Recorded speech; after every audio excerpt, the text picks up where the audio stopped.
उसी तरह चलने की स्थिति है पूरी दुनिया में जितने भी काम होते हैं।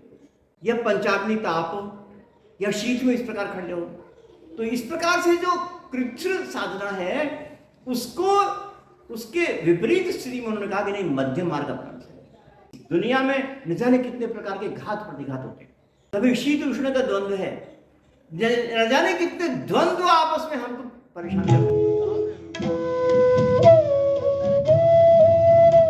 मान्यवर महानुभाव, आज मैं आपके समक्ष संस्कृत सूक्तियां एवं लोकोक्तियां इस प्रवचन माला के अंतर्गत 5वीं सूक्ति को आपके समक्ष प्रस्तुत करने जा रहा हूं।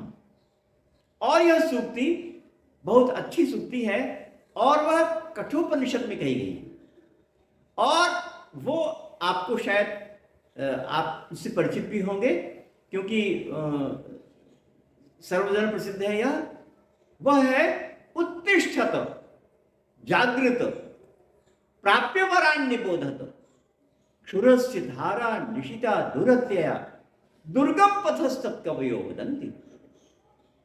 और इसका अर्थ यह है कि उठो और जागो और अपने आसपास के जो लोग हैं उनको समझाओ, उनको भी उठाओ। यहां पर जो विश्व है वह वास्तव में छुरे की धार के समान है। जिस प्रकार से छुरे की धारा अत्यंत तीक्ष्ण होती है, उसी प्रकार से यह मनुष्य का जो संसार है उसकी धारा है। ऐसा वहां पर उदाहरण दिया। तो ये जो सूक्ति है आप सभी जानते हैं, आप सभी इससे परिचित भी हैं।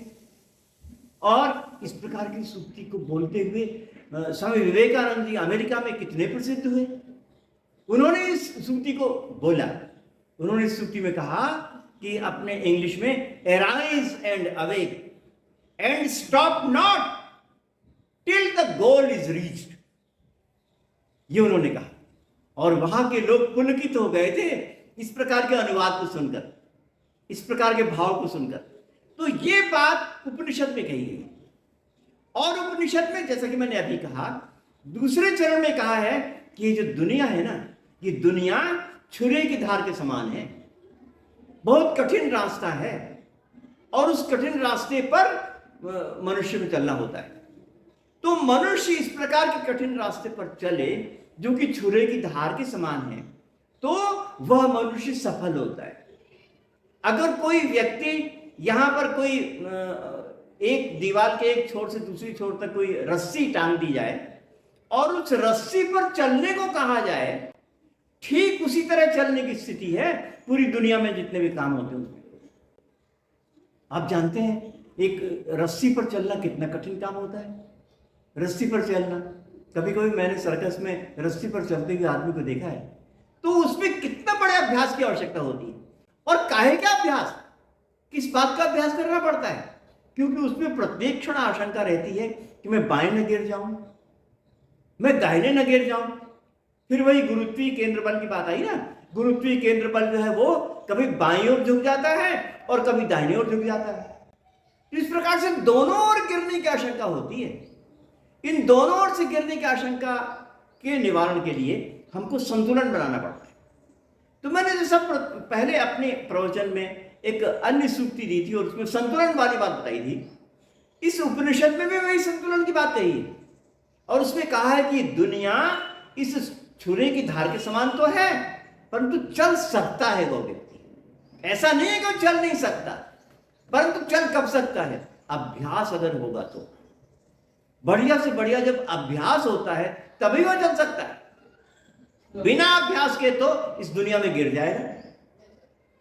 अगर अभ्यास न हो तो, और अगर सोचे कि मैं वैसे ही चलता रहूंगा तो गिर जाएगा। सामान्य व्यक्ति सोचने की बहुत आराम है, आसान है इस दुनिया पर चलना, मगर उपनिषद कहता है कि नहीं, नहीं है आराम, नहीं है आसान, वो छुरे की धारा के समान है। तो अगर वैसा है तो उसके लिए बहुत परिश्रम से, अभ्यास से संतुलन दूर करना पड़ता है। तो एक तरफ पूरी दुनिया समझती है कि बहुत आसान है इस दुनिया में चलना, और उपनिषद का ऋषि समझता है कि वह बहुत कठिन है इस दुनिया में चलना। इसके लिए संतुलन की बहुत बड़ी जरूरत है। तो ऋषि ने ये क्या सोचा, क्या सोच के उन्होंने कहा कि छुरी की धार के समान है? ये सोचा कि इस दुनिया में न जाने कितने प्रकार के घात प्रतिघात होते हैं।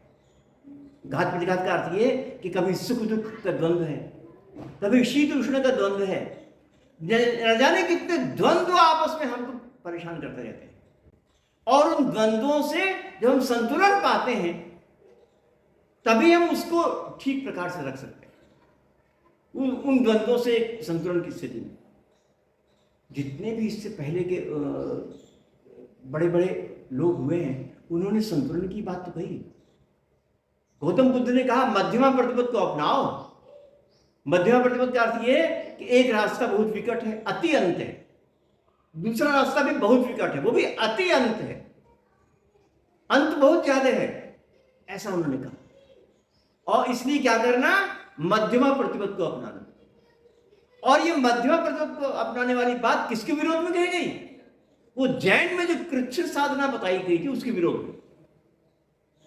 कृच्छ्र साधना का अर्थ ये होता है कि अपने शरीर को बहुत कष्ट दो, अपने हाथों को काफी कई दिन तक ऊंचा किए खड़े रहो, पैरों को इस प्रकार करके खड़े रहो, या पंचाग्नि ताप हो, या शीत में इस प्रकार खड़े रहो। तो इस प्रकार से जो कृच्छ्र साधना है उसको, उसके विपरीत स्थिति में उन्होंने कहा कि नहीं, मध्यम मार्ग अपनाना चाहिए। कितनी बड़ी बात है। एक समय यानी गौतम बुद्ध और श्रवण महावीर लगभग एक ही काल में हुए थे, तो एक काल में हुए थे और लगभग एक ही स्थान में उपदेश दे रहे थे। तो एक स्थान में उपदेश देते हुए वो कह रहे थे कि कृच्छ्र साधना को अपनाओ, और गौतम बुद्ध कह रहे थे कि मध्यम प्रतिपद को अपनाओ। तो यहां पर कितनी बड़ी बात है। जिसमें कृच्छ्र साधना का इतना बड़ा उद्घोष चल रहा था जैन धर्म में, तब वो कह रहे थे कि नहीं, मध्यमा प्रतिपद को। तो मध्यमा प्रतिपद ये ही है वास्तव में संतुलन का केंद्र बिंदु, संतुलन की सबसे बढ़िया व्याख्या यही है। हमारे विज्ञान में भी, आधुनिक विज्ञान में और दर्शन में भी संतुलन की बहुत बड़ी बात है। हमारे आधुनिक विज्ञान में कहा कि जितना हमारे पास विभिन्न प्रकार की शक्तियां हैं, देखने की, सुनने की, समझने की, यहां तक कि रहने की, वो सब शक्तियां एक छोटे से सीमांतर में हैं। यानी दुनिया जितने प्रकार की उसके एक छोटे सीमांतर में, न बहुत ज्यादा न बहुत कम में है वो। हमें जब ज्वर होता है, पीड़ा होती है, तो हमको थर्मामीटर से नापा जाता है, और थर्मामीटर से नापने में अगर 98.5 डिग्री फ़ारेनहाइट से आधा या 1 डिग्री कम हो तो लोग कहते हैं बहुत बड़ी कमजोरी है, और आधा या 1 डिग्री भी अगर ज्यादा हो जाए तो कहते हैं बुखार आ गया। तो कितने छोटे में रहना है हमारा शरीर। हमारा शरीर कितने छोटे सीमांतर में सर्वाइव करता है, कितने छोटे सीमांतर में रहता है। तो संतुलन की आवश्यकता नहीं है क्या?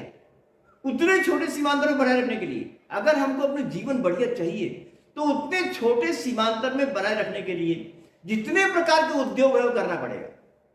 क्योंकि बहुत संभावनाएं हैं कि हम 98 डिग्री से आधे डिग्री या 1 डिग्री पहले हो जाए, या 1 डिग्री आगे हो जाए, बहुत संभावना है। यानी वातावरण तो है ना वैसा, वातावरण तो हमारा जो सीमांतर उससे अधिक होता है कि नहीं। गर्मी उपस्थिति होती है, सर्दी उपस्थित होती है ना। कभी भी ऐसा नहीं होता कि 98 डिग्री का पूरा वातावरण नहीं हो, सदा रहे।